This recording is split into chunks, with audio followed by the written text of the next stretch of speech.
Hi, Transition Tuesday. I'm Jane. This is Joe.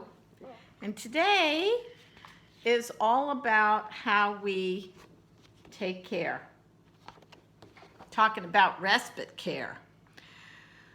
So respite care can be formal or informal, but it's important to talk about it, to plan it, to practice using it. Very important. You never know if you're going to have a doctor's appointment or something comes up where you can't actually bring the person that you care for, whether it's a young child or a person like Joe with a developmental disability who needs support, or maybe an older family member who can't leave the house. For whatever reason, maybe they're immune suppressed, or maybe they have challenges where they just can't go out of the house.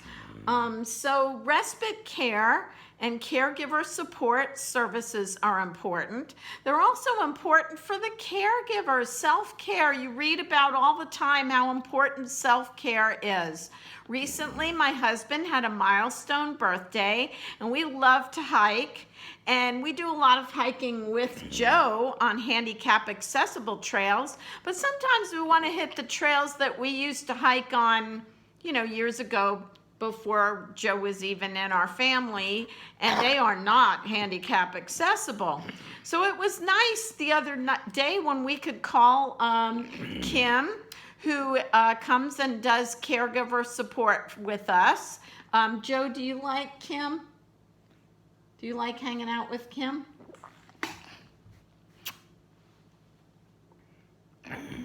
Inquiring minds want to know, Joe. Do you like hanging out with Kim?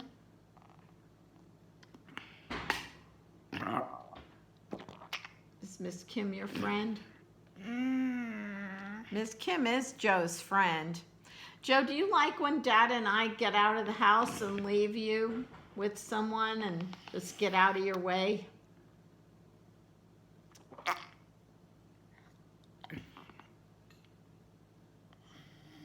Do you like when we get out of the house sometimes and leave you with a friend?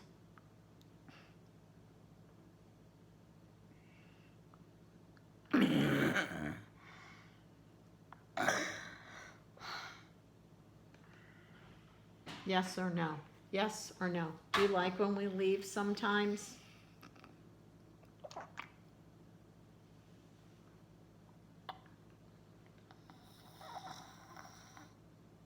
I see your smile. Does it make you feel more independent when we leave? Do you feel more independent when we leave the house? I see your smile. People want to know.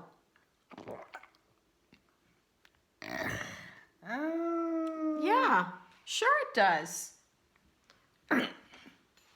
Joe is a 19-year-old young man. Sorry, I dropped my sign. Joe is a 19-year-old young man, and he needs independence too. The same way we need caregiver support, Joe needs a little bit of respite from us, from helicopter moms and dads and boring old people. So I have a couple of ideas and suggestions about choosing caregiver support, whether you go with a formal program or an informal program. So informal would be just having someone come over for a little bit and for a spell, coming over for a spell. So look for someone you know. Might be someone who works at a school. That's how we got to know Miss Kim. Kim is a parapro at the high school, and she's known Joe and has taken care of Joe for a few years. So she knows his needs. She knows kind of how to communicate with him. He knows her, feels comfortable with her. So it's a good option. Ask another parent. Parents are looking for respite. and they don't mind sharing because, because we help each other out. We're a community. If you do choose to hire someone who is a professional caregiver, make sure you get references. Even if you live in a small community where you know everybody, it's important to check it out so you can feel confident, and so the person that's being cared for can feel confident. Imagine if you don't have any say at all in who's staying with you. It's important for them to feel comfortable too. Try a short-term tryout, like maybe like a couple of hours or an hour that first time, just to see if it's a good fit for the caregiver, if it's a good fit for the person being supported, and if you feel confident. Consider safety. Maybe you get a nanny cam. I mean, I hate to even mention that, but the fact is things happen and you don't want to even take that risk. You hear about schools, you've seen those horrible videos on the news of a support person being abusive to an individual, and a nanny cam might, if you even mention there's a nanny cam, or if you don't, that's a choice, but that might be a good way to weed out somebody who maybe isn't as trustworthy as you'd like them to be. Ask them when you're going to hire them, we have a nanny cam, are you cool with that? And or don't say anything and just watch the nanny cam. There's always that little worry, so it's something to consider. It may not be for you, but it's definitely something to consider. And then ask your person for feedback. So the person came, you think it went really well. How does your person think? How did they feel? You saw me ask, if Joe likes it when Miss Kim comes over, and he does. I always ask him after we get home, did you have fun with Miss Kim? Was it good? Did you have fun with Miss Kim? Was it good? Did you have a good time with Miss Kim? So there you go. So then everybody wins. Yay! So maybe if you do choose to do a formal program, you could start with like a once a month church respite program. Test it out. Those are not overnight. They're typically just enough time for you to maybe go on a quick shopping trip or have dinner out or something. Of course, I don't know who's doing that right now. COVID has really put kind of a damper on a lot of those programs, but at some point we might get back to doing those things. Weekend respite programs and summer camps are another good way to sort of get your person used to the change of having a caregiver, and also to give you practice and experience and knowledge about programs and services that are out there. So here are a couple of places to find caregiver support.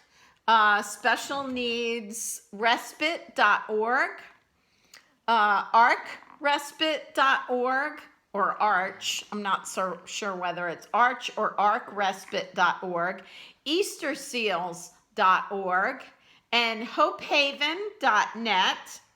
That is a specific program, and DDMGA.org, which stands for Developmental Disabilities Ministries. So these top three are organizations that offer information about respite resources, and these are specific programs. Now, depending on where you live in the state, I don't know too much about South Georgia, but, the top three resources are a good way to find programs and supports. Now, if you want formalized funding, if you're looking for funding for support for respite care, which I would recommend you do. There's 2 programs in Georgia, both through the Department of Behavioral Health and Developmental Disabilities. The first one is a family support grant, and that is an annual fund that helps pay for respite care. You hire the caregiver. It's not a lot of money, but it could get you through once a month respite services. There are some hoops you have to jump through. There are some regulations for what the person you hire has to have, like CPR, and they have to have like a background check and things like that, which probably a good idea anyway. And then the now comp waiver is a more broad, larger fund that provides regular support for care services, and it's really the bigger program, but there is a waiting list, and it's hard to get a waiver, a now or comp waiver. So go ahead and apply for it if you think you qualify. You would go to dbhdd.georgia.gov to find out more information. There are region offices you can call. If on that website, look for your region office, call them, ask questions about either of those 2 programs. And then informally, again, as I mentioned before, local churches and school staff are a great way to, if you're paying out of pocket, those are great, easy, accessible programs that you can sort of dip your toe into the water and try it out. But I think it's really, the main thing is that it gives your person an opportunity to be with other people and stay in a safe environment, especially if they come into your home. Joe gets to stay home, but he gets a break from mom and dad. And mom and dad get a break from being responsible people. We're pretty responsible, but, it's nice to have a date every now and then. So anyway, take care, and we'll see you next week.